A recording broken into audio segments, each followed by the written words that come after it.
All right, to get their views on the NBN going green and a whole lot more this evening, I'm joined by social commentator Prue MacSween and former Labor Minister and Sky News contributor Graham Richardson. How are we? Very well, thanks, Smithy. Hi, Richo. Excellent. That sounds promising. Richo. Good evening. How are we all? We're good. I'll start with you, Richo. Yep. There are thousands of Australians with unreliable NBN connections. If I raise this topic on radio, I'm swamped. Shouldn't this mob be focusing on their basic job and mission to get people connected before they greenwash the brand? Actually, yeah, I'm supposed to be a greenie, but that's not what we put the NBN in place for. And so they've got to do what we did put them in place for, and that is to get us all connected and get us all connected well. And there's an awful lot of Australians who do not believe they're well connected. Yeah, the project is unfinished. The NBN, Prue, is an unfinished project. They're in no position to take their eyes off the main game.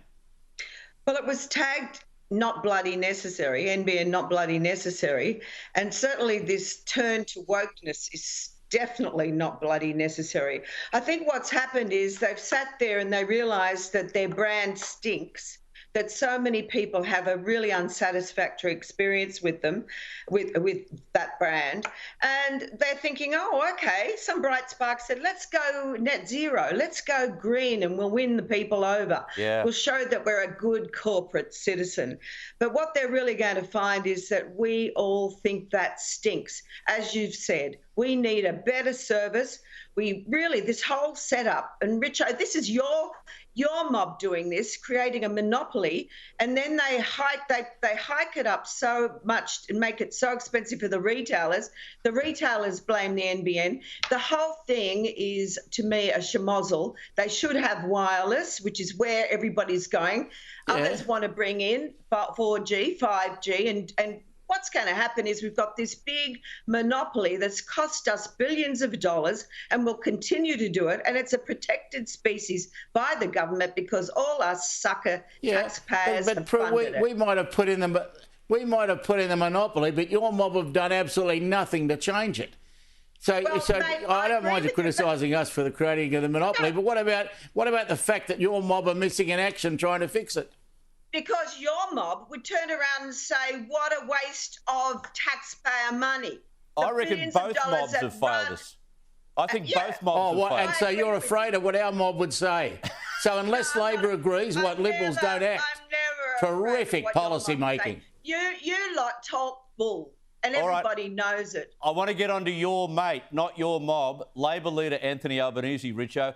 He's wasting no time before Christmas, drawing the battle lines ahead of next year's federal election. He's resumed his blitz of Queensland seats, swinging across some of the government's most at-risk seats. Is he winning, do you think?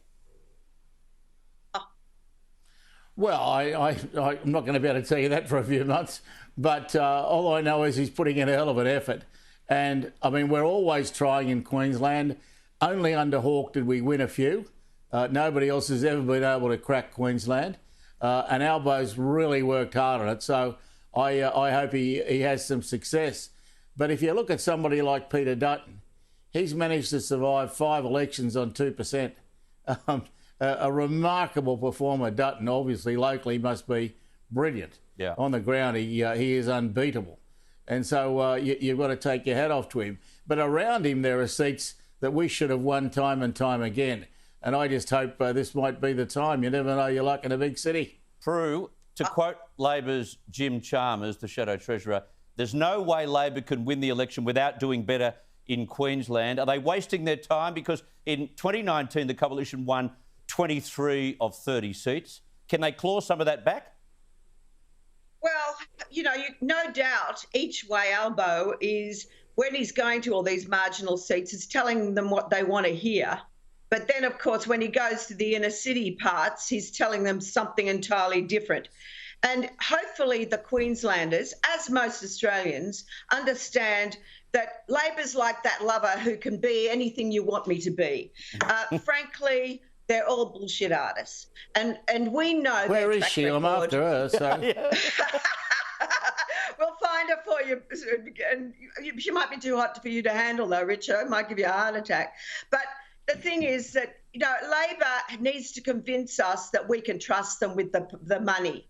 And frankly, Their ideas, some of them are good, but they're unfunded. We have a really tricky time now after COVID, and we need people we can trust who are good money managers.